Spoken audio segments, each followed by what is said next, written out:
El tema entonces es, en el último encuentro, en la última clase, en el último teórico, en el último audiovisual, habíamos estado hablando habíamos terminado, por así decirlo, de mapear lo que era el siglo XIX. ¿Sí? Eh, claro que siempre quedan cosas por allí eh, sin tratar, porque así el siglo XIX es un siglo, como todos los siglos, en todos los momentos, ¿no? Muy intensos desde el punto de vista de la comunicación, y en el caso particular de nuestro país hemos tenido pero infinidad de cuestiones que hemos tratado de mapear, eh, de algún modo para tener un acercamiento, como siempre, ¿no? Esto se trata de tener acercamientos y salir con más dudas que certezas. Y en tal sentido, para demostrarles que aún no terminamos con el siglo XIX y que siempre vamos a estar vinculados, y esto, por favor, la pregunta tenía que ver con eso, o sea, porque una cosa que, qué lejos que queda el siglo XIX, ¿no? ¿Qué me importa si ahora yo tengo mi celo y ya me vinculé y no, todo tiene un hilo, ¿no? Una historia, hay una concatenación de hechos y de cuestiones que nos traen a este presente y ya ni nos podemos imaginar cuál es el futuro próximo nomás, ¿no? Pero yendo al punto de este pasado que pareciera tan remoto, eh, digamos que en nuestro territorio, allá precisamente con el nacimiento, con la conformación del Estado Nacional, va a surgir también un periodismo humorístico, pero el humor fue en nuestro país político. Y hubieron dos grandes manifestaciones durante el siglo XIX de periodismo de caricatura política que dejaron su impronta, ¿no? Me refiero a la primera publicación en 1863, El Mosquito, que salió hasta 1893, y que fuera dirigido por franceses.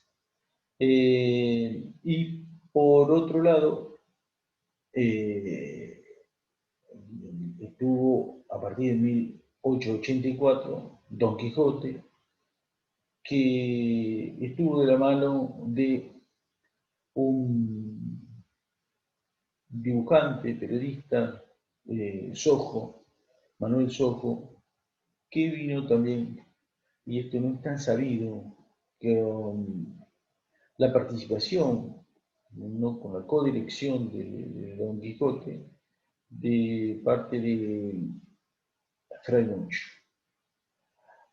Y Don Quijote fue más o menos hasta 1905, ¿no? Y estas dos publicaciones que en algún punto convivieron, ¿no? Siempre se nutrieron de la política nacional, ¿no? Y eran tan importantes como hoy es aparecer en televisión. Por ejemplo, Sarmiento decía, ¿qué puedo hacer? Que diga, no me importa que dice el mosquito, pero quiero aparecer el mosquito. Y tenía en Carapachá, en su isla del Delta, toda una pieza forrada con hojas del mosquito, con los dibujos, con las caricaturas del mosquito. ¿No? Este periodismo, naturalmente, que le fue dando eh, los motes, los sobrenombres a los presidentes, a los funcionarios, ¿no? El burro cordobés para Juárez Selma, el zorro eh, para para el general Roca. Y el tema es que este periodismo, un periodismo naturalmente polémico, un periodismo de alta calidad que se acompañó de la técnica, porque naturalmente para poder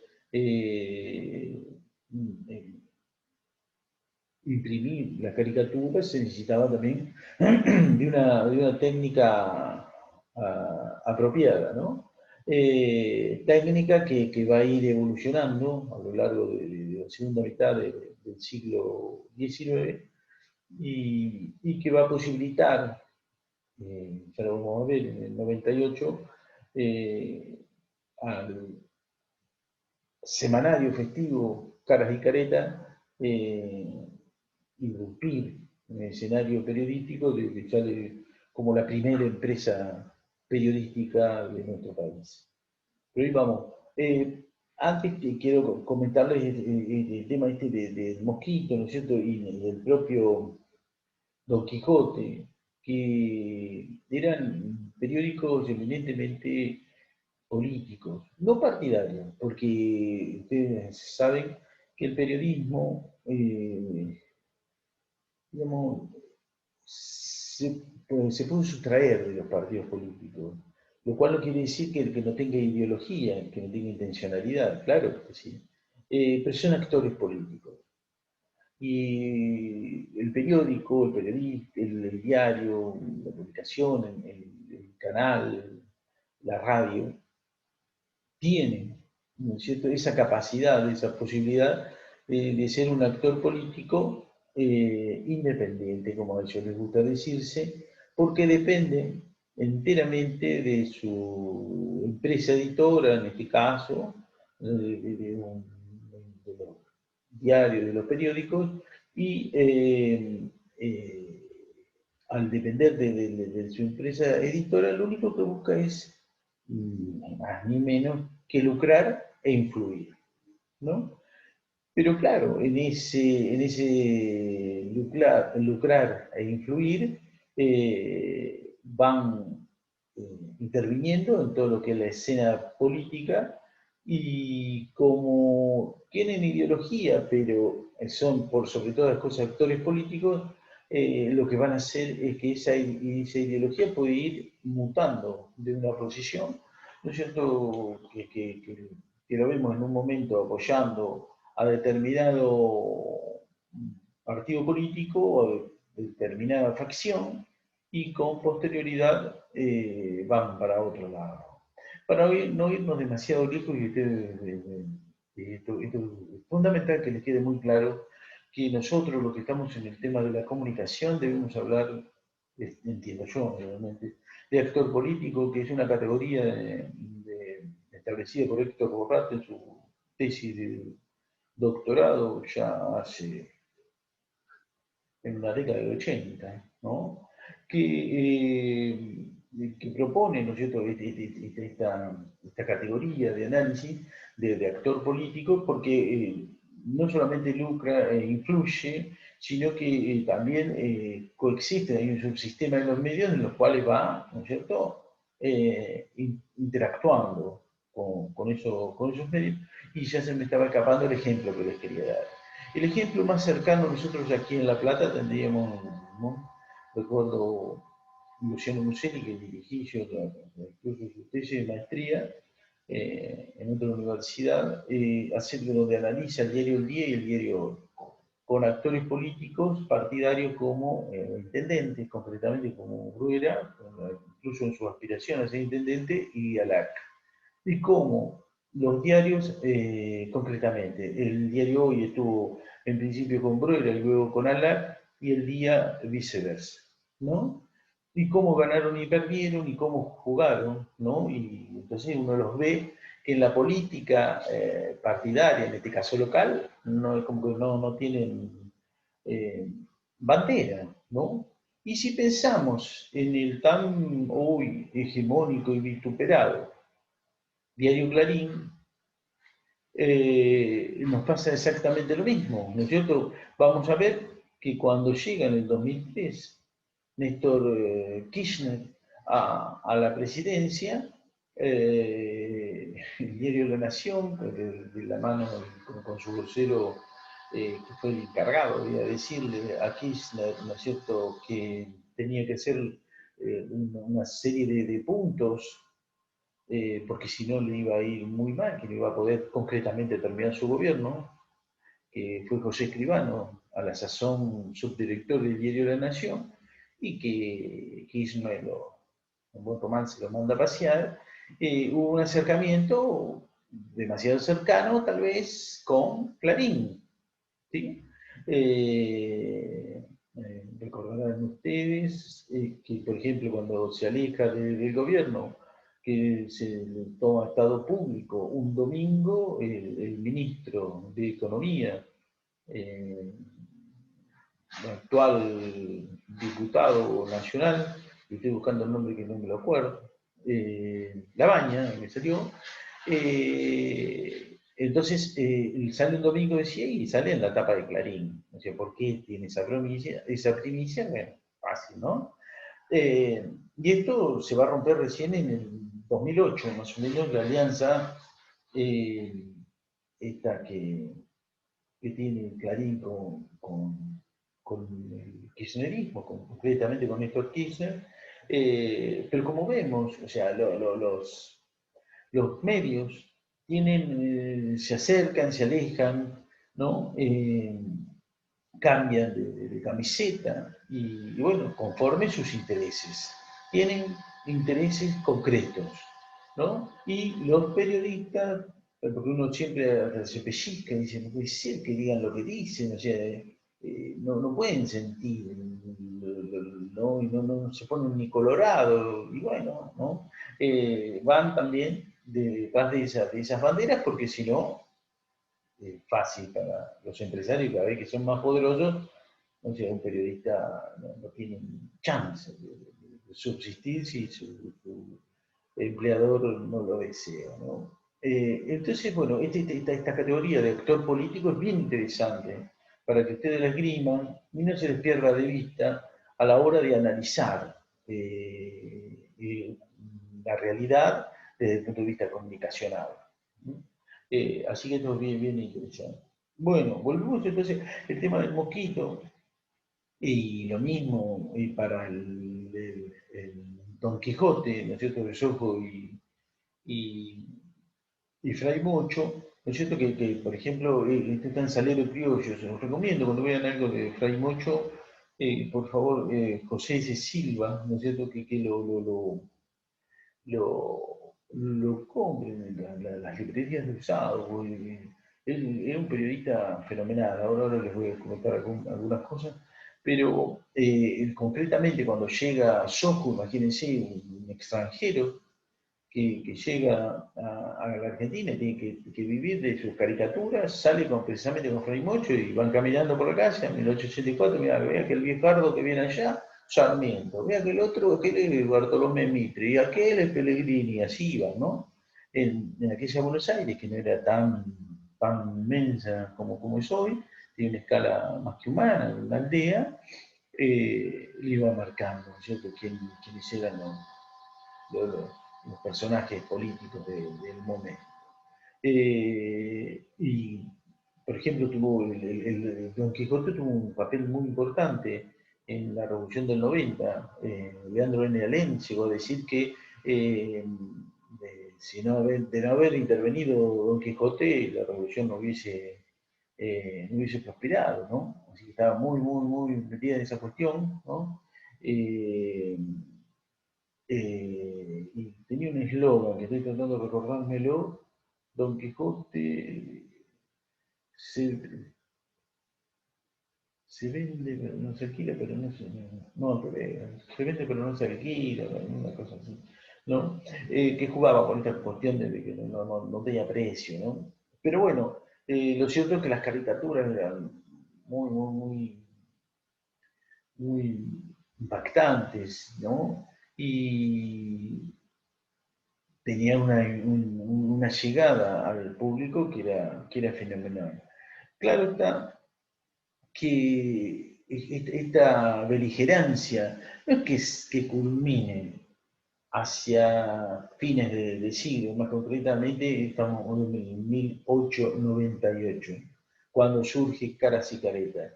No culmina, sino que Caras y Caretas, la primera empresa periodística argentina, va a surgir como tal, precisamente, en el convencimiento de que va a tener que vivir de su llegada al público, pero muy especialmente de su llegada a los consumidores, ¿no? Conseguir publicidad para que la publicidad sea que lo mantenga y no ya una facción, un partido político, no, que pudiera vivir del favor del público, ¿no? Que ese público la leía porque había, ¿no es cierto?, porque tenía determinadas particularidades y esas determinadas particularidades hacían que los comerciantes, las empresas y demás publicitaran en la revista porque era muy consumida, tenía aceptación del público. Bien, esto va a pasar a partir de 1898, el momento en el cual Caras y Caretas va a surgir. Digamos rápidamente que Caras y Caretas tuvo una primera vida, circulación, ¿no es cierto?, en Montevideo, de la mano de su mentor, que era Pellicer, Eustaquio Pellicer, que en Montevideo, por allá por 1891-92, va a aparecer, ¿no?, de la mano de este español, y va a tener una corta vida. Pero Pellicer va a venirse a Buenos Aires y en el año 1898 va a decir que, bueno, de continuar con el emprendimiento, ¿no?, periodístico. Pero claro, el año 1898 fue un año muy particular para lo que fue la vida concretamente de Cuba, ¿no?, de la guerra española-cubana, y entonces los españoles estaban muy mal vistos. Todos los gallegos, ¿no?, se los tenía por malos, porque estaban en guerra con Cuba, una isla que buscaba su independencia, y esa guerra había sido iniciada porque habían metido la cola allí los diarios y los periodistas, Hearst concretamente, y un poco Pulitzer, estadounidenses, ¿no? Lo cierto entonces es que aquí en Argentina los gallegos no gozaban de buena prensa, entonces Pellicer dice, bueno, yo no conviene que sea el director porque no va a ser un plus, sino por el contrario. Y acá hay siempre una duda que no se puede llegar a establecer, pero es evidente que no es casualidad que Bartolito Mitre y Bedia, el hijo mayor de don Bartolomé Mitre, vaya a ser el director de Caras y Caretas, y aún cuando todavía no había llegado prácticamente a los lectores el primer número, ya estaba renunciando porque el viejo don Bartolo lo quería matar. Yo, estás loco, y se va a ser el director del Diario de la Nación, y se va a poner a dirigir esta revista, y caricaturas, y pim y pam. Entonces renuncia Bartolito, ¿no?, a la dirección. Y ahí sí, José C. Silva, más conocido por Fray Mocho, es quien va a tomar la dirección, que también va a ser corta porque tuvo la mala idea de morirse, el loco, en 1903. Digo mala idea porque Fray Mocho fue un periodista entrerriano, ¿no? Un periodista muy creativo, inteligente, muy versátil, ¿no? Yo les recomiendo que lo lean, eh, una suerte de Aguafuerte, el primero que arranca con Aguafuerte, fue el primero también que arranca con este tema de la investigación, de algún modo, porque va y escribe El País de los Matreros, el país de los matreros y se mete en el delta, ¿no es cierto? Imagínense, en aquella época era un lugar donde, bueno, estaba poblado por un montón de la gente que huía, que tenía algún problema con la justicia, se las picaba para allá, ¿no? De acá de la zona. Entonces, también tuvo una particularidad que se la voy a comentar, pero por favor que no salga de la República Argentina lo que voy a decir, porque no me gustaría que ustedes digan después, cuando sean famosos, a mí me enseñó el Tato Díaz". Resulta que Fray Mocho inventaba noticias, inventaba viajes, en un libro que se llama El viaje al país austral, o cosas por el estilo, el cual cuenta maravillas de las costas del Atlántico, la altura de Chubut, de Santa Cruz, y la Tierra del Fuego, y los pingüinos, y esto y lo otro, y allá, y allá. Lo más al sur que fue mucho es venir acá a La Plata, venir el Salado cruzó, ¿sí? Toda una invención, y se reía de sus amigotes, y decía, van a ver ahora lo que van a decir, en efecto, las críticas del libro eran, qué fascinante, yo que anduve por esas tierras, qué pintura tan idea, y bueno, y el loco fue una invención. Pero ya estaba muy acostumbrado a inventar, porque en 1880, por caso, cuando ustedes recuerdan que fue el problema de la capitalización de Buenos Aires, ¿no? La federalización, mejor dicho, de Buenos Aires, eh, Traimocho estaba aquí ya, había venido de su Entre Ríos natal, y el loco, Avellaneda, digamos, eh, traslada todo lo que es el gobierno nacional por el quilombo que hay, una revolución, tiros, balas, fuego, puñaladas, insultos y demás, lo traslada a lo que aquel momento era un lugar bastante distante, que es Belgrano. Y entonces el loco era el corresponsal del diario El Pampero de Belgrano, ¿no es cierto? Que tenía que ir al barrio, que había el barrio de Belgrano, que era bastante lejos. Y hacía frío, el loco decía, dice, ¿qué va a salir? Dice, hacía un frío bárbaro. Pero imagínense que las oficinas de cada cual ministerio eran casas particulares que se alquilarían, ¿no? Entonces el loco, una vez que se sentaba, se preparaba unos mates, pero ya está, un loco inventaba trochimocho, ¿no? Y en estos inventos hay uno comentado por Barcia, bueno, que dio mucho que hablar, ¿no? Ahora le cuento el invento de Fray Mocho. Corto, media hora ya cayó. Ahí voy.